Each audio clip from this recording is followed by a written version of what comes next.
जानती कि 7 जन्म होते हैं, जिंदगी एक बार, जिंदगी एक ही बार मिलती है, जिंदगी एक बार। तो इसमें कुछ ऐसा काम करो कि मिसाल बन जाओ, हमारा जीवन किसी और के काम आ जाए। ठीक है, ज्यादा से ज्यादा पौधे लगाने हैं।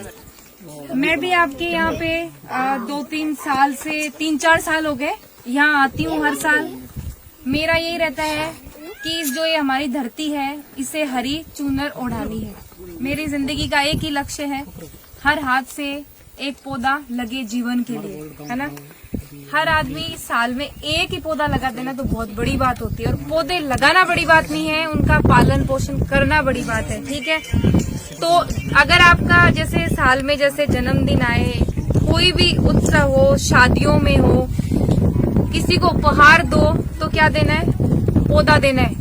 पहले सर मैं बताऊं आपको, जब मैं पौधा लेके जाती थी ना, आज से 5-7 साल पहले हाथ में पौधा होता था मेरे, अभी भी जैसे मैं यूं ही चलती थी ऐसे, और मुझे बहुत प्राउड फील होता था कि मेरे हाथ में ना ग्रीन गोल्ड है, हरा सोना है, मैं ऐसे लेके जाती थी। तो जैसे आप मेरे साथ चल रहे हैं, कई बार 2-3 पौधे होते थे, मैं कहती थी थोड़ा सा पकड़ना, तो क्या कहते थे, नहीं पौधा ठीक नहीं लगता, हमें तो शर्म आती है, पौधा ही कोई लेके जाते हैं क्या शादी में। मेरे साथ चलते तो ये कहते थे इसको किसी बैग में डाल लो, वहां निकाल के दे देना। और जब मैं ले जाके देती थी तो जैसे गिफ्ट में, तो फिर जब फोटो क्लिक होती थी तो सभी आ जाते थे, क्योंकि कुछ लोग वहां ऐसे मिल जाते थे जो कहते थे कि तो बहुत अच्छा उपहार है, पौधा है, तो सब साथ में आ जाते थे। अब इतनी सोच बदली है कि जो लोग ऐसा कहते थे ना कि पौधा भी उपहार में देते हैं क्या, हमें तो थोड़ा अजीब लगता है, वो आज पौधे देने लगे हैं हमारे उस एरिया में।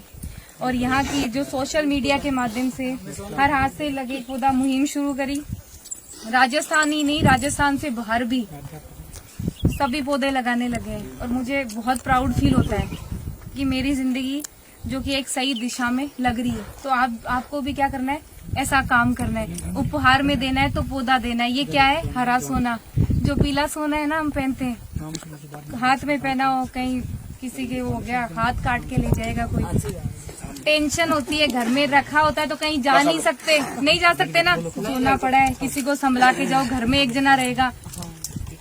ये जिंदगी देता है, कीमती ये ना। हम जब मरते हैं इस दुनिया से तो क्या लेके जाते हैं, कहीं नहीं ले जाती है, कुछ ही नहीं जाता ना। ये जमीन, ये जायदाद, ये कंक्रीट के बड़े बड़े जो घर होंगे यही रह जाएंगे ना। तो इन्हें क्या करना है, पौधों से सजाना है, ज्यादा से ज्यादा पौधे लगाना है। ठीक है ना।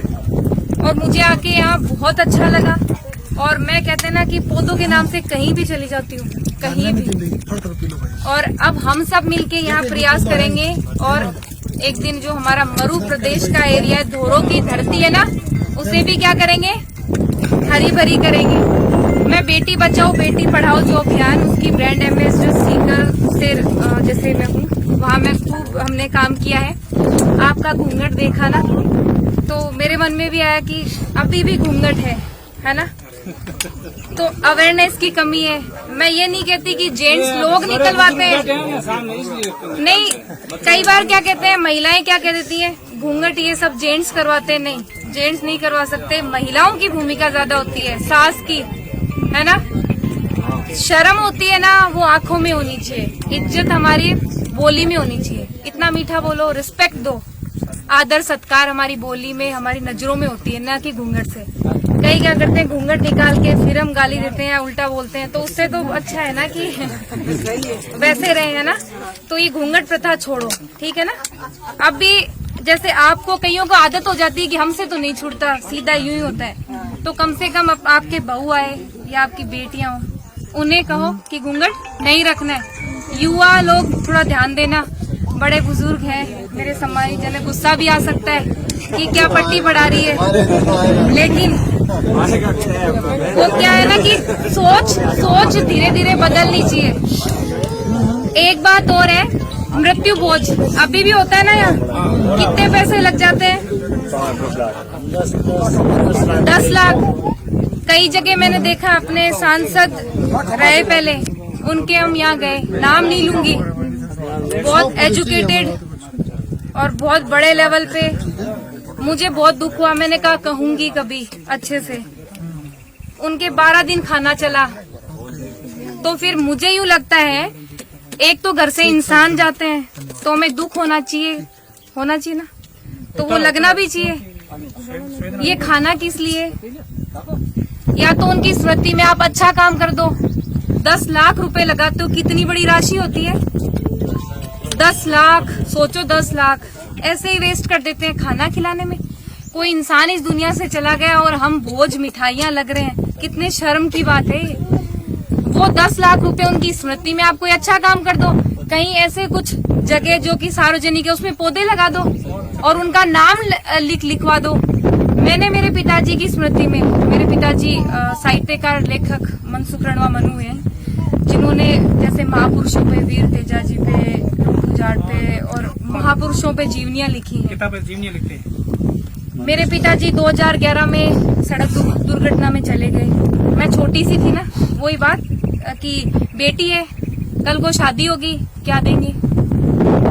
गाड़ी देंगे, क्योंकि सब देते हैं इसलिए हम भी देंगे। तो मम्मी ने ये बात कही पापा से, तो पापा ने पता क्या कहा मजाक में, इसी घर में दे देंगे ना जिस घर में गाड़ी होगी। तो बोले नहीं गाड़ी तो देंगे। तो कुछ सेविंग करवाई, फिर पापा चले गए 2011 में।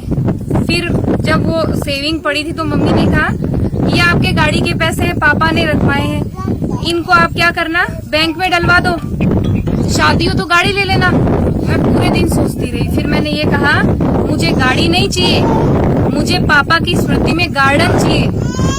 तो पापा की स्मृति में बड़े बड़े गार्डन तैयार कर दिए, सीकर में दर्जनों गार्डन तैयार कर दिए।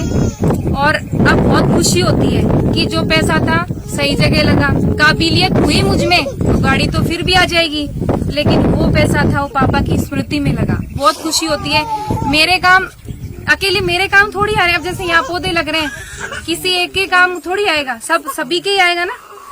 तो ऐसा कोई काम कर देना, क्यों इतने पैसे वेस्ट करते? और हमेशा के लिए स्मृति रह जाएगी कि ये उनकी स्मृति में ये हुआ था। तो ये मृत्यु बोझ है ना, इसे भी छोड़ो। एक शिक्षा है ना, अभी सर वो जो स्कीम चली है, जैसे एक और मौका कुछ ऐसे करके है, उसमें क्या है आपको फीस भी नहीं देनी पड़ेगी। जैसे कई महिलाएं होती हैं, पढ़ाई छूट जाती है, बाद में उनका मन करता है कि हम भी पढ़ लेते, तो आप भी पढ़ सकते हो। ऐसी स्कीम है, महिला अधिकारिता विभाग है जो, तो सरकार पैसे देती है। पढ़ो। केशवानंद जी हुए, स्वामी केशवानंद जी, उनकी कर्म स्थली तो यही रही है। सीकर के थे, मंगलूना के, वहाँ स्मारक भी बनवा रहे हैं उनका वहाँ। हाँ, मेरी मम्मी ने, सबने, वहाँ के ग्रामीणों ने मिलकर मंगलूना में वो बनवा रहे हैं। पहले जैसे हम युवा पीढ़ी, उनको क्या पता होगा कि यहाँ से उनका जन्म स्थली रही है। तो यहाँ पर उन्होंने क्या किया था, झोले में क्या करते थे, किताबें लेके चलते थे और महिलाओं को स्पेशली किताबें देते थे। बोले किताब उठा लो, पढ़ना सीख जाओ, क्योंकि शिक्षा ही वो माध्यम है जिसके माध्यम से हम बहुत ऊंचाइयों तक जा सकते हैं। शिक्षित हो गए कुछ, मतलब हम भी कुछ कर सकते हैं, हमें पता होगा, हमें कोई ठग नहीं सकता। अब क्या बैंक जाके काम कर सकती हो अपना? नहीं काम कर सकते। तो फिर अगर जरूरत पड़ गई तो लगता है